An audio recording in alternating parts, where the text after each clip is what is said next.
Hi അസ്സലാമലൈക്കും നമസ്കാരം. Welcome back to our channel. It's me Haseeb.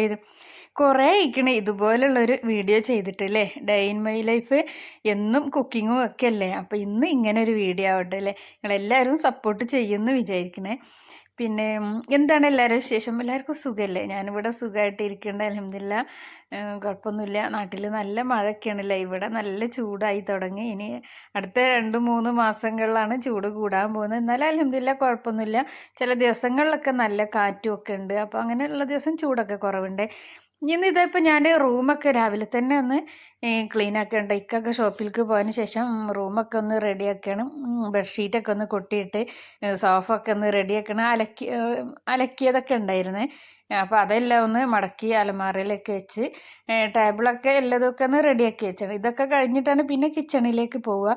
ഇക്ക രാവിലെ പോകുമ്പോൾ ചായ കുടിച്ചിട്ടാണ് പോവുക. അപ്പോൾ രാവിലെ എണീറ്റപ്പാട് വേഗം കിച്ചണിലൊക്കെ പോയി നമ്മൾ ചായയൊക്കെ ഉണ്ടാക്കി അവർ കുടിച്ച് പോയതിന് ശേഷം പിന്നെ റൂമിൽ വന്നിട്ടാണ് ഇതെല്ലാം അങ്ങനെ റെഡിയാക്കുക.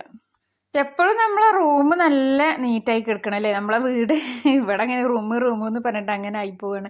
നമ്മളെ വീട് നല്ല നീറ്റായിട്ട് ഇരിക്കണം അല്ലേ. അപ്പോഴാണ് നമ്മൾക്കും തന്നെ ഒരു പോസിറ്റീവ് എനർജി ഉണ്ടാകുക. അല്ലാതെ അങ്ങനെ ഒരു അലങ്കോലമായിട്ട് കിടക്കുമ്പോൾ തന്നെ നമ്മൾക്ക് പിന്നെ റൂമിലേക്കൊക്കെ വരുമ്പോൾ തന്നെ ആകെതാവും. രാവിലെ എണീറ്റ് പോകുമ്പോൾ തന്നെ ബെഡ്ഷീറ്റൊക്കെ റെഡിയാക്കി ഇട്ടിട്ട് പോവുകയാണെങ്കിൽ അത്രയും പിന്നെ നമുക്ക് റൂമിലേക്ക് വരുമ്പോൾ നല്ലൊരു ഫ്രഷ്നെസ് ആയിരിക്കും, ഒരു പോസിറ്റീവ് എനർജി തന്നെ ആകും. ഇപ്പോൾ ഇതാ ഞാൻ വെള്ളം കുടിക്കണം. ഇപ്പം നല്ല വെള്ളം കുടിക്കൂട്ടാ. ഇപ്പം നല്ല ചൂടല്ലേ, കാരണം നല്ല വെള്ളം കുടിച്ചുകൊണ്ടേയിരിക്കും. ഇപ്പോൾ റൂമെല്ലാം ഞാൻ ഒന്ന് റെഡിയാക്കിയതിന് ശേഷം പിന്നെ ഇതാ പുറത്തേക്ക് ഇറങ്ങിയാലും പിന്നെയും ജോലികളുണ്ട് കേട്ടോ. ഇപ്പം ഞാൻ ചെടികളൊക്കെ നോക്കുകയാണ്. ചെടിയൊക്കെ നിറച്ച് പൂവൊക്കെ ഉണ്ടായിരുന്നു. ഇപ്പം നല്ല വെയിൽ കാരണം കുറേ ചെടികൾ അങ്ങനെ ഉണങ്ങി പോവുകയാണ്. രാവിലെയും രാത്രിയും 2 തവണ ആയിട്ട് നമ്മൾ നനച്ച് കൊടുക്കണം. ഈ ഒരു 10 മണി ഉണ്ടല്ലോ, അതിനങ്ങനെ നനച്ച് കൊടുക്കുകയൊന്നും വേണ്ട കേട്ടോ. അത് ഈ ചൂടിനും നല്ലപോലെ നനക്കാതെ തന്നെ നല്ലപോലെ വളരുന്നുണ്ട്. നിറച്ച് പൂവുണ്ടായിരുന്നു. ഇപ്പം ഞാൻ ആ മണി പ്ലാന്റ് ഒക്കെ അവിടെ ഉണ്ടായിരുന്നു. മണി പ്ലാന്റിനൊക്കെ ഇങ്ങനെ വെയിൽ തട്ടണ കാരണം അവിടെ ഒരു കുട അങ്ങനെ കൊണ്ടുവന്ന് വെച്ചിട്ടുണ്ടായിരുന്നു. അപ്പോൾ അവിടെ വെയിൽ തട്ടണില്ല. വെയിൽ തട്ടാതെ പിന്നെ അതിന് പൂവിടലും കുറച്ച് കുറവായിരിക്കണം. ഇപ്പം നമ്മളെ പനിക്കൂർക്കയും തന്നെ ഒരു കുഴപ്പമില്ല. വെയിലും ചൂടൊക്കെ ആയിട്ടും അത് നല്ല ഉഷാറായിട്ട് തന്നെ വളരുന്നുണ്ട് കേട്ടോ. മാഷാ അല്ലാ. പിന്നെ നല്ല സ്മെല്ലുള്ള ഇലക്കാണ്. ഇവിടുന്ന് ആൾക്കാർക്ക് പനിയൊക്കെ ഉണ്ടെങ്കിൽ ഇവിടെ വന്ന് ഇലക്കെ ഇങ്ങനെ കൊണ്ടുപോകും കേട്ടോ. ഇപ്പം ഇത് കണ്ടില്ലേ, നമ്മുടെ 10 മണി 9 മണി എന്നൊക്കെ പറയൂലേ. അപ്പോൾ ഇതിൽ ഈ റോസും പിന്നെ വയലറ്റ് ഉണ്ട്, വെള്ള ഉണ്ട്, അങ്ങനെ 4 കളറുണ്ട് കേട്ടോ ഈ ഒരു ചെടി ഉള്ളത്. ഇതിൻ്റെ റെഡും യെല്ലോ ഒക്കെ ഉണ്ട്. പക്ഷെ അതൊന്നും ഇപ്പോൾ ഇവിടെ എനിക്ക് കിട്ടിയിട്ടില്ല. ഇത് ചെറിയൊരു തണ്ട് മതി, ഇഷ്ടം പോലെ ഉണ്ടാകും. നമ്മൾ അതൊന്ന് നട്ടതൊക്കെ പെട്ടെന്ന് നമ്മുടെ നാട്ടിലൊന്നും ഇത് ഇത്ര ഇങ്ങനെ പൂവിട്ടിട്ടോ ഇതുപോലെ ഇങ്ങനെ പെട്ടെന്ന് വളരണോ ഞാൻ കണ്ടിട്ടില്ല കേട്ടോ. ഞാൻ കുറേ ഇത് നാട്ടിൽ ഉണ്ടാക്കിയിട്ടുണ്ട്. പക്ഷേ ഞാൻ ഇവിടെ വന്നാലാണ് ഈ ഒരു ചെടി ഇതുപോലെ പൂവിട്ടിട്ട് അങ്ങനെ എൻ്റെ ഒരു സന്തോഷത്തിന് അങ്ങനെ ഞാൻ നട്ട് അങ്ങനെ ഉണ്ടാക്കിയിട്ട് അങ്ങനെ കാണാറ് കേട്ടോ.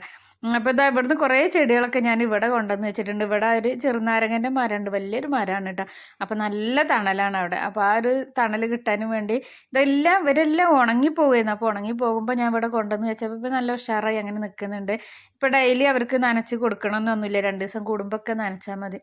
അപ്പോൾ അതവിടെ ഒരു ചെറുനാരങ്ങ വീണ് കിടക്കുന്നുണ്ടായിരുന്നു, പഴുത്തത് കേട്ടോ. അപ്പോൾ അത് ഞാൻ എടുത്ത് ഇപ്പോൾ അത് കണ്ടില്ലേ, മാഷാ അല്ലാ, നമ്മളെ ചെറുനാരങ്ങ മരത്തുമ്മേ ഇഷ്ടംപോലെ ചെറുനാരങ്ങ ഉണ്ടായിട്ടുണ്ട് കേട്ടോ. ഇവിടെ കുറേ പേർക്ക് നമ്മളങ്ങനെ അച്ചാറിടാൻ കൊടുത്ത് ഇനിയിപ്പോൾ എല്ലാതും ആയിട്ട് വേണം. ഇപ്പോൾ അത് കണ്ടില്ലേ, എല്ലാതും ഇങ്ങനെ പച്ചയായിട്ട് നിൽക്കരുത്, നല്ല മഞ്ഞ കളറിൽ തന്നെ നമ്മൾക്ക് കിട്ടും കേട്ടോ. ഇവിടെ ഞാനും അച്ചാറിട്ടിട്ടില്ല. ഇനി അടുത്ത തവണ ഇതെല്ലാം ഒന്ന് നല്ല മഞ്ഞ കളറിൽ നല്ല ആയി വന്നിട്ട് വേണം അച്ചാറിടാൻ. ഒരു വലിയൊരു പാത്രത്തിൽ തന്നെ അങ്ങനെ അച്ചാറിട്ട് വെക്കുക. എന്നിട്ട് പിന്നെ ഇങ്ങനെ ആരെങ്കിലുമൊക്കെ വന്ന് ചോദിക്കുകയാണെങ്കിൽ അവർക്കൊക്കെ അങ്ങനെ കൊടുക്കും. അങ്ങനെ തന്നെയാണ് ചെയ്യാറ്. ഇതിൻ്റെ ഒരു 2 തൈ ഞാൻ കഴിഞ്ഞ തവണ വന്നപ്പോൾ ഇവിടുന്ന് കൊണ്ടുപോയിട്ടുണ്ടായിരുന്നു. കുരു അങ്ങനെ ഒരു ചെടിച്ചട്ടിയിലിട്ടിട്ട് അങ്ങനെ മുളച്ചിട്ടുണ്ടായിരുന്നേ. അങ്ങനെ പിന്നെ ഞാൻ പോകുമ്പോൾ കുഞ്ഞ് 2 തൈയായിരുന്നു. അത് ഒരു 5 ഇല 6 ഇല അങ്ങനെ എന്തോ ഉള്ളായിരുന്നു. ഇപ്പോൾ അത് മാഷാ അല്ലാ നമ്മളെ വീട്ടിൽ ഞാൻ വരുവോളം ഉണ്ടായിരുന്നു. ഇപ്പോൾ വന്നതിന് ശേഷം എന്താണെന്നുള്ളത് എനിക്കറിയില്ല. കുറച്ച് നല്ല വലിയ മരങ്ങളായിട്ട് ഇങ്ങനെ 2 നിൽക്കുന്നുണ്ടായിരുന്നു കേട്ടോ. ഇപ്പോൾ എന്താണെന്നുള്ള അറിയില്ല. ഇപ്പം അതൊക്കെ കഴിഞ്ഞ് പിന്നെ ഇതാന്ന് ഇവിടൊക്കെ ഒന്ന് അടിച്ചു വരികയാണ്. പിന്നെ ഇവിടൊക്കെ അടിച്ചു വരാനുണ്ടാവും, ഇല ഇങ്ങനെ കൊഴിയും. നാരങ്ങ മരത്തു നിന്നൊക്കെ ഇങ്ങനെ ഇല ഇങ്ങനെ കൊഴിയും. അപ്പോൾ ഡെയിലി അടിച്ചു വരില്ല കേട്ടോ, 2 ദിവസം കൂടുമ്പോഴൊക്കെ ഒന്ന് അടിച്ചു വരും. പിന്നെ ഞാൻ അപ്പുറത്ത് ഗേറ്റൊക്കെ ഒന്ന് തുറന്ന് നോക്കിയതാണ്. അപ്പുറത്ത് ഇതുപോലെ നാരങ്ങൻ്റെ ഇലയൊക്കെ വീണിട്ട് അങ്ങനെ കച്ചറായി ഇങ്ങനെ കിടക്കും. അപ്പോൾ അവിടെ കുഴപ്പമൊന്നുമില്ലായിരുന്നു. അപ്പോൾ പിന്നെ ഞാൻ ഡോർ അടച്ച് പിന്നെ അവിടെ ഇനി അടിച്ചു വരുന്നില്ല. പിന്നെ ഈ അടിച്ചു വരുന്നതൊക്കെ ഇങ്ങനെ കച്ചറയിൽ അങ്ങനെ കൊണ്ടുപോയി ഇടുകയാണ് ചെയ്യുക. അപ്പം ഞാനിവിടെ ഇങ്ങനെ വന്ന് ഇടയ്ക്കൊക്കെ വന്നിങ്ങനെ നോക്കൂട്ടോ. എനിക്ക് ഭയങ്കര ഇഷ്ടം ഇവിടെ വന്നിന്ന് നോക്കണം. ഈ ചെടീൻ്റെ പൂവിട്ടത് കാണാൻ എന്തൊരു രസമാണ്. മനസ്സിന് ഭയങ്കര ഒരു സന്തോഷം, ഒരു സമാധാനമാണ് ആ പൂവ് ഇങ്ങനെ പൂവിട്ട് ഇങ്ങനെ കാണാനേ. അങ്ങനെ ഇതെല്ലാം കഴിഞ്ഞ് ഞാൻ പിന്നെ ഇനി ചെടിക്ക് നനച്ചു കൊടുക്കാനുണ്ടായിരുന്നു. വെള്ളമൊക്കെ ഒന്ന് ചെടിക്കൊക്കെ ഒഴിച്ചു കൊടുക്കുകയാണെങ്കിൽ അതൊക്കെ ഒഴിച്ചൊക്കെ കൊടുത്ത് പിന്നെ ഇതാ ഞാനിനി ചായ കുടിക്കുകയാണ്. ചായ പുട്ടാണ് കടി. പുട്ട് പാലും തേങ്ങയും പഞ്ചസാരയും ക്യാരറ്റൊക്കെ ഇട്ട് അങ്ങനെ കുഴച്ചിട്ടുള്ള അങ്ങനെയുള്ള പുട്ടാണ് കേട്ടോ. അപ്പോൾ ഇതിന് പ്രത്യേകിച്ച് കറിയൊന്നും വേണ്ട, ഇങ്ങനെ കഴിക്കാൻ സൂപ്പർ ടേസ്റ്റാണ് കേട്ടോ. കറി ഇല്ലാതെ തന്നെ കഴിക്കുക. അപ്പോൾ രാവിലെ പിന്നെ വെള്ളം കുറച്ച് ബദാമൊക്കെ അങ്ങനെ കഴിക്കും. അത് കഴിച്ചാൽ പിന്നെ വിശപ്പൊന്നുമില്ല. പിന്നെ ഒരു 10 മണി 10:30 പിന്നെ ഇതങ്ങനെ കഴിക്കുക. അപ്പോൾ ഇതാ ഞാനിപ്പോൾ ചായ കുടിക്കുകയാണ്. ഇത് കഴിഞ്ഞിട്ട് വേണം കിച്ചണിൽ ചോറും കറിയൊക്കെ ഉണ്ടാക്കാൻ. കഴിഞ്ഞൊരു വീഡിയോയിൽ കമൻറ്റ് വന്നിട്ടുണ്ടായിരുന്നു കേട്ടോ, കയ്യിലും മൈലാഞ്ചി കണ്ടിട്ട് എന്തിനാ ഈ മൈലാഞ്ചി ഇങ്ങനെ ഇടണത്, അത് ഒഴിവാക്കിക്കൂടെ എന്ന് പറഞ്ഞിട്ട്. അപ്പോൾ ഇനിയിപ്പോൾ ഇതാ ചോറും കറിയൊക്കെ ഉണ്ടാക്കുന്നത് ഫ്രൈഡേ ആണ്. അപ്പോൾ ബീഫ് കറിയും നെയ്ച്ചോറും ഉണ്ടാക്കാനാണ് അങ്ങനെയാണ് വിചാരിക്കുന്നത്. ഫ്രൈഡേ അങ്ങനെ തന്നെയാണ് കൂടുതലും ഉണ്ടാക്കുക.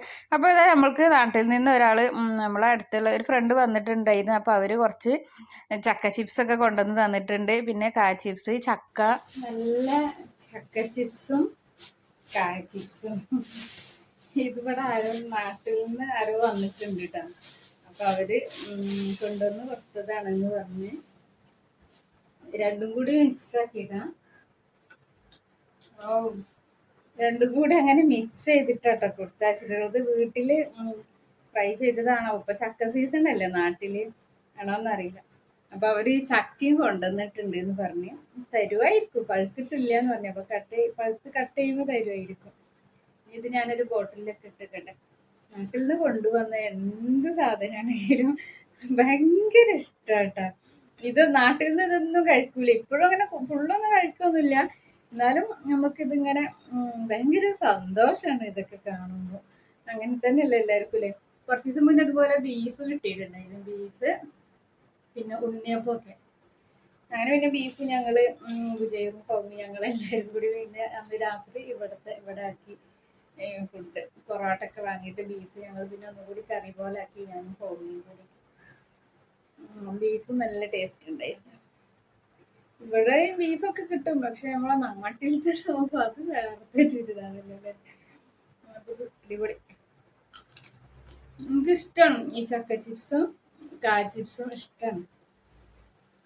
വേറെ അങ്ങനെ ബേക്കറി അത്ര ഇഷ്ടം വല്ലാണ്ട് കഴിക്കൊന്നുമില്ല. എന്നാലും ഇഷ്ടപ്പെട്ടൊരു അതാണെങ്കിൽ ഇത് രണ്ടും തന്നെ കായ ചിപ്സും ഈ ചക്ക ചിപ്സും ഇഷ്ടമാണ്.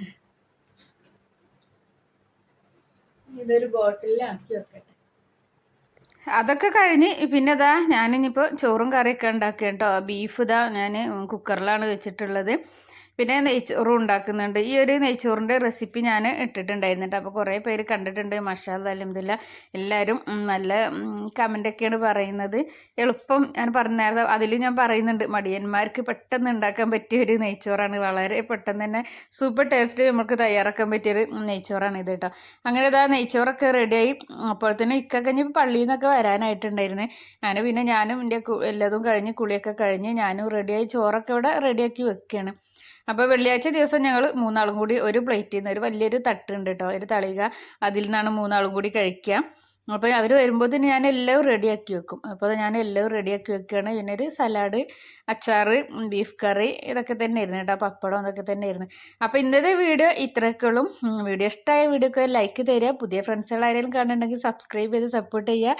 ലൈക്ക് ചെയ്യുമ്പോൾ ഹൈപ്പ് എന്നൊരു ഓപ്ഷൻ ഉണ്ട്, അതുകൂടി പ്രസ് ചെയ്തേക്കുക. Thank you for watching.